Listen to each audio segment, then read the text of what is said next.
I think it's fair to say that a lot of people are getting a little bit sick and tired of superhero movies now.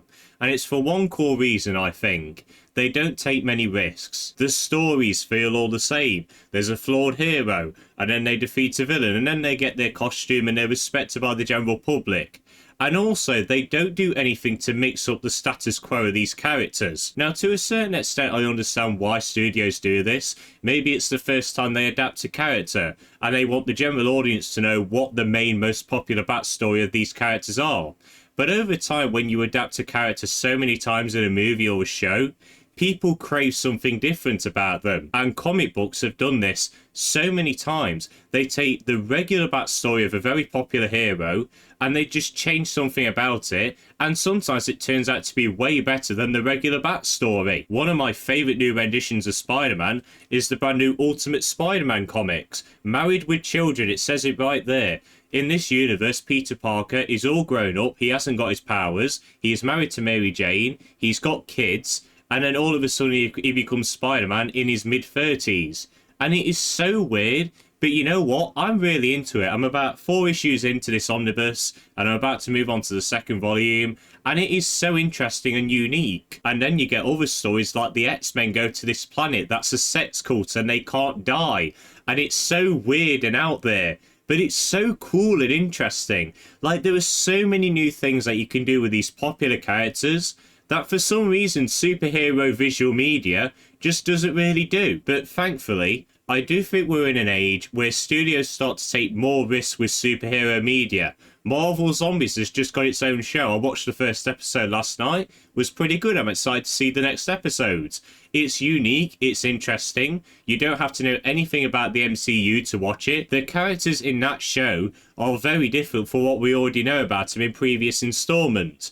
And let's not forget the elephant in the room. RDJ coming back as Doctor Doom in Avengers Doomsday. I said in my Avengers Doomsday video, even though I was quite negative on the movie and its production, I still said that this could really work. But either way, I do respect that Marvel is challenging themselves and taking a risk and saying, let's try this. It might work, it might not. Let's see. And that's something I think a lot of studios really need to learn when it comes to superhero media. And the reason why I'm talking about this today is because a couple of days ago, I watched a movie that released earlier this year that takes a very popular superhero and places him in a different period of time, mixes up his origins, and it worked really well for me.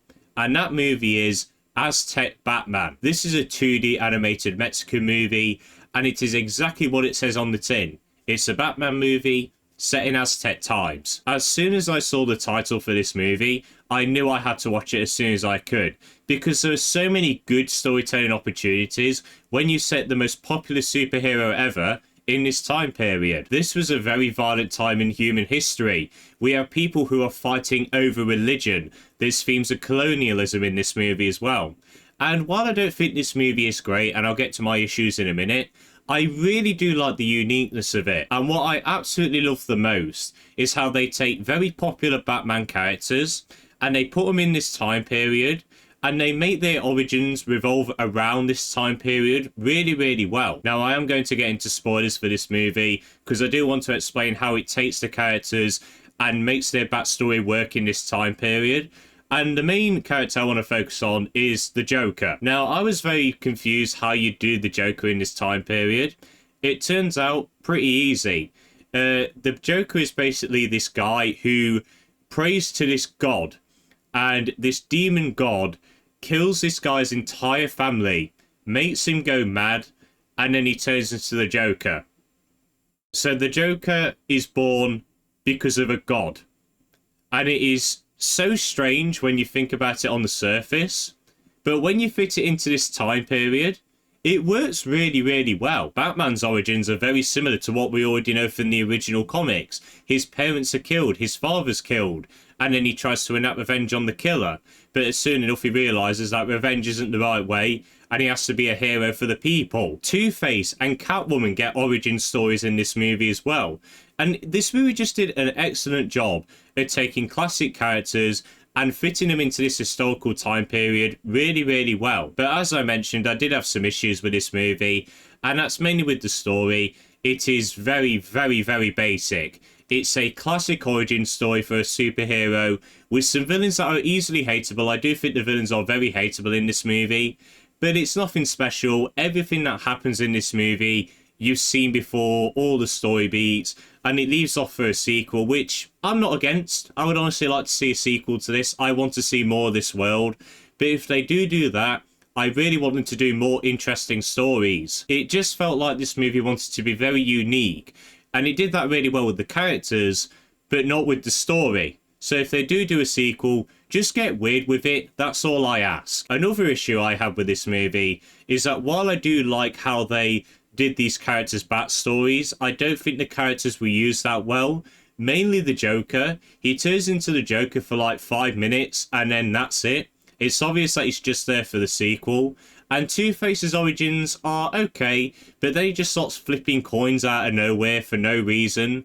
Like, there's really no big motivation or reason why he does that. He just starts flipping coins and killing people by fate. And another issue with this movie is the animation. Now, I don't want to go into this too much because I do feel like this movie had a very cheap budget, so the animation isn't going to be on the level of Spider-Verse or anything. For what it's worth, for a straight-to-DVD movie, it looks okay, but there are times where you can tell they're really straining the budget. There are times where people should be running away or backing off, and something's going towards them, and they're just frozen there, solid, like this. Just no movement whatsoever, and it was just so weird. But even though this movie had some big issues, I still enjoyed it just enough, mainly because of how unique it was. It's something that we've not seen done in a superhero movie before. A Batman Aztec movie. I mean, that just sounds really cool.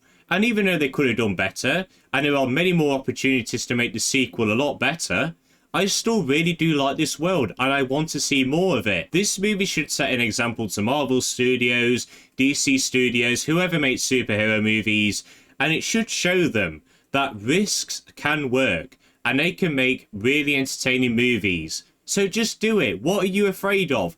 Yeah, it might not work, but I'll sit here and I'll say, you took a risk, it didn't work, oh well, we move on. I appreciate the fact that you did it in the first place. So people, do watch Aztec Batman and form your own thoughts, because I still really enjoyed this movie despite my issues with it. And as I said, I would love some sequels to this movie. It really is an interesting world that I do want to see more of. There are some really good storytelling opportunities here. And as I said, I do hope this movie shows that superhero movies can be very unique and still very entertaining. Marvel, DC, take notes. Take risk. I promise you it will work. But anyway, guys, I hope you all enjoyed this video. Make sure to let me know your thoughts on Aztec Batman in the comments.